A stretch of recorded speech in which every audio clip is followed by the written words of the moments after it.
आज का दिन 26 अक्टूबर 2024 इतिहास में दर्ज हो चुका है। इजराइल ने ईरान पर एक बड़ा हमला शुरू कर दिया है, जवाब में उस हमले के जो ईरान ने 8 अक्टूबर को इजराइल पर किया था। जो विवरण सामने आ रहे हैं वो किसी के लिए भी चौंकाने वाले हैं।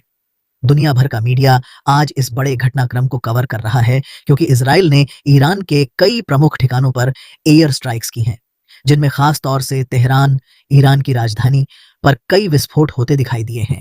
सबसे बड़ी चिंता यह बनी हुई है कि क्या इजराइल अपने हमलों को घंटों तक जारी रखेगा। कुछ इजरायली न्यूज स्रोतों का दावा है कि इजराइल कई घंटों तक ईरान के विभिन्न ठिकानों पर लगातार हमले कर सकता है, जिसमें एक के बाद एक लहरों में अटैक होता रहेगा। यहाँ थैंकफुली कहना पड़ेगा कि यह स्थिति और गंभीर नहीं हुई, क्योंकि भारत के लिए यह चिंता का विषय बन सकता है।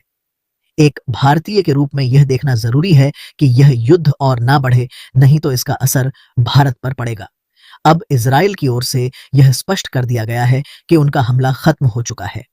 इजराइल की आधिकारिक घोषणा के अनुसार उनके 140 लड़ाकू विमान जो इस हमले में शामिल थे वापस लौट चुके हैं और ईरान के मिसाइल मैन्युफैक्चरिंग और डिफेंस सिस्टम को निशाना बना चुके हैं।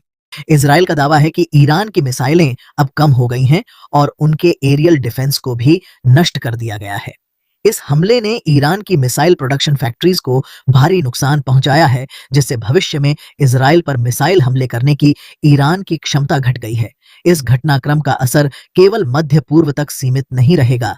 सऊदी अरब जैसे देशों में भी चिंता है कि कहीं यह गुस्सा उन पर न निकल जाए, क्योंकि यह ईरान की रणनीति का हिस्सा हो सकता है। अमेरिका ने तुरंत सऊदी अरब को आश्वासन दिया है कि वे किसी भी हमले से उनकी रक्षा करेंगे। इसी के चलते सऊदी के क्राउन प्रिंस मोहम्मद बिन सलमान ने हाल ही में हुए ब्रिक्स सम्मेलन में भाग नहीं लिया। इजराइल के इस 3 लहरों वाले हमले का मकसद स्पष्ट था, ईरान को मिलिट्री तौर पर कमजोर करना। इजराइल ने हालांकि ईरान के न्यूक्लियर साइट्स और ऑयल रिफाइनरीज पर हमला नहीं किया, ताकि हालात और ज्यादा ना बिगड़े। उम्मीद की जा रही है कि अब ईरान इसे आगे नहीं बढ़ाएगा, नहीं तो इससे बड़े पैमाने पर वैश्विक संकट उत्पन्न हो सकता है, जिसमें रूस भी अपने सहयोगी ईरान के समर्थन में आ सकता है। इस पूरे घटनाक्रम में अमेरिकी सेना ने इजराइल का समर्थन नहीं किया है। हालांकि अमेरिकी मीडिया और कुछ सीनेटर इजराइल के समर्थन में बयान दे रहे हैं, लेकिन अमेरिका ने खुद को इस लड़ाई में शामिल करने से परहेज रखा है। आने वाले 2 दिन बेहद अहम साबित हो सकते हैं, क्योंकि इस समय पूरी दुनिया की नजरें ईरान पर टिकी हैं कि अब वे कौन सा कदम उठाएंगे। ऐसे में एक वैश्विक संघर्ष की संभावना है, जो भारत और पूरे व्यापार मार्गों पर भी असर डाल सकता है।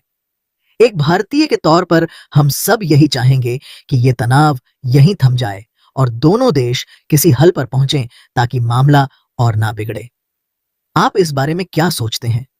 हमें अपने विचार कमेंट्स में जरूर बताएं और देश दुनिया की ऐसी ही खास खबरों के लिए हमारे चैनल को सब्सक्राइब करें। हमारे साथ जुड़े रहें। जय हिंद,